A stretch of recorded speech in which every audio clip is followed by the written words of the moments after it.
बेटी की सतरंगी शादी। मालिक, बहुत रात हो गई है।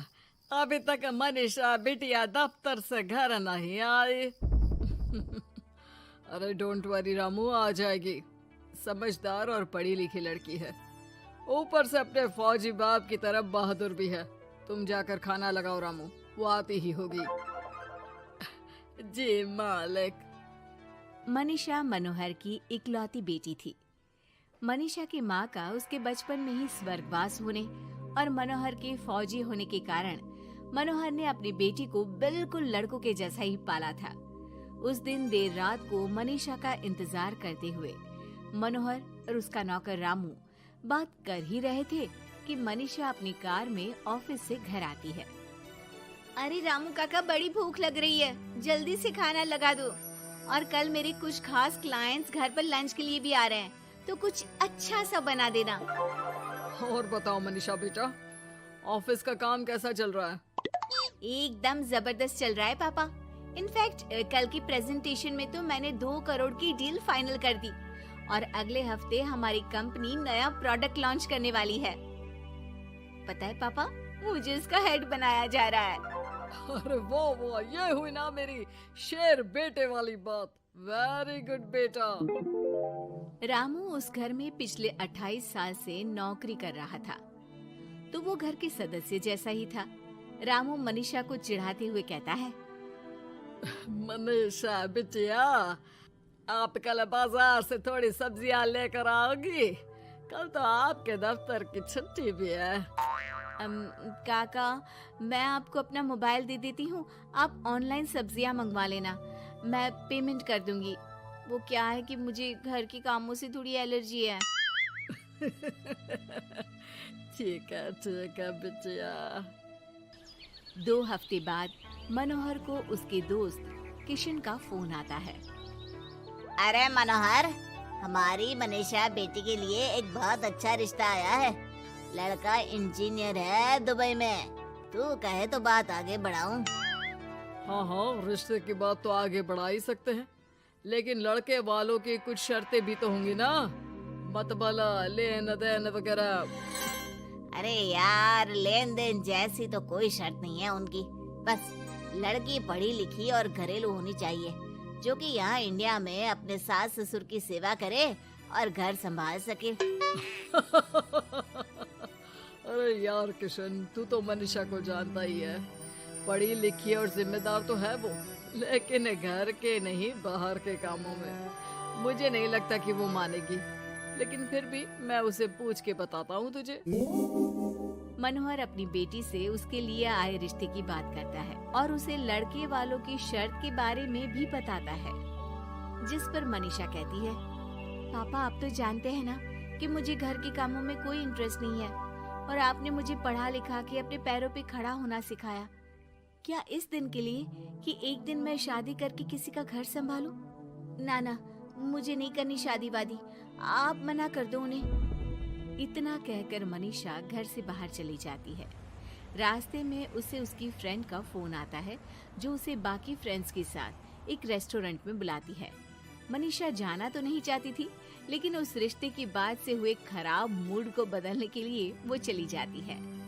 मनीषा और उसके दोस्त एक टेबल पर बैठे होते हैं कि उसकी नजर उसी रेस्टोरेंट में गिटार बजा रहे एक लड़के पर पड़ती है, जो मनीषा की फेवरेट धुन बजा रहा होता है।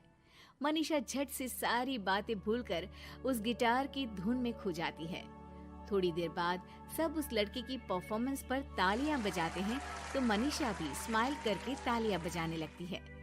उसी शाम जब मनीषा घर जा रही होती है, तो उसे वही लड़का दिखता है जो रेस्टोरेंट में गिटार बजा रहा था। वो अपनी गाड़ी रोककर उससे पूछती है कि हाय, तुम वही हो ना जो थोड़ी देर पहले रेस्टोरेंट में गिटार बजा रहे थे? I am so impressed with your talent. Actually वो मेरी फेवरेट धुन थी।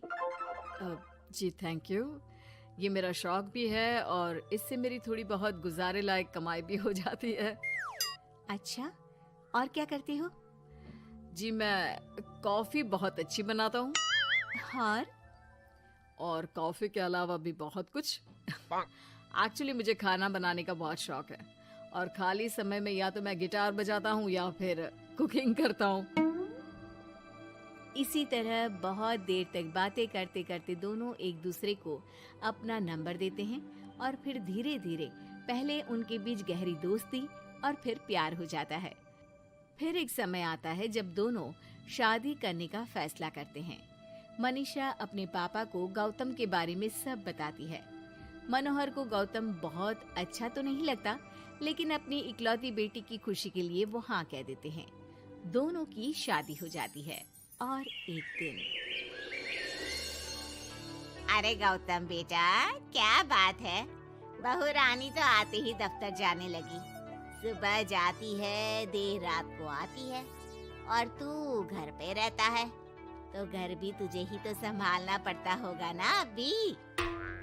जी आंटी जी, वो मेरा काम कुछ कम ही चल रहा है और घर चलाने के लिए किसी को तो दफ्तर जाना ही पड़ेगा ना, तो मनीषा ही चली जाती है और मैं घर पे रहकर सारा दिन करूँगा क्या, तो घर ही संभाल लेता हूँ।